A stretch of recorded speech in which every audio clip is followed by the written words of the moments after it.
بسم اللہ الرحمن الرحیم۔ کسی صاحب نے سوال پوچھا ہے کہ کیا کسی بندے کا نام ارحم رکھا جا سکتا ہے یا نہیں۔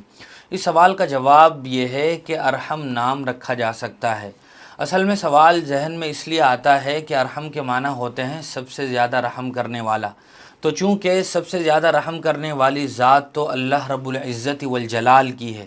اس کے علاوہ تو کوئی ہے ہی نہیں جو سب سے زیادہ رحم کر سکتا ہو، اس لیے ہمارے ذہن میں یہ سوال آتا ہے کہ پھر یہ نام کسی عام بندے کا کیسے ہو سکتا ہے۔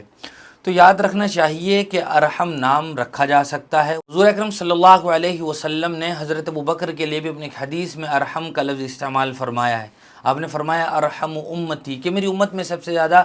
رحم دل وہ حضرت ابوبکر ہیں۔ اور ٹیکنیکل زبان میں کہا جائے تو ارحم یہ اسم تفضیل کا صیغہ ہے، گرامر کی زبان میں یہ اسم تفضیل کا صیغہ ہے، اور یہ مشترکہ ناموں میں سے، یعنی وہ نام جو بندوں کے لیے بھی استعمال ہوتا ہے، اور اللہ تبارک و تعالیٰ کے لیے جب یہ لفظ استعمال کرنا ہو تو کہا جاتا ہے اللہ تعالیٰ ارحم الراحمین ہے، یعنی دنیا بھر میں جتنے بھی لوگ رحم دل ہو سکتے ہیں اللہ تبارک و تعالیٰ سب سے زیادہ مہربان، سب سے زیادہ رحم کرنے والے ہیں، لہذا عام بندوں کے لیے بھی یہ نام رکھا جا سکتا ہے۔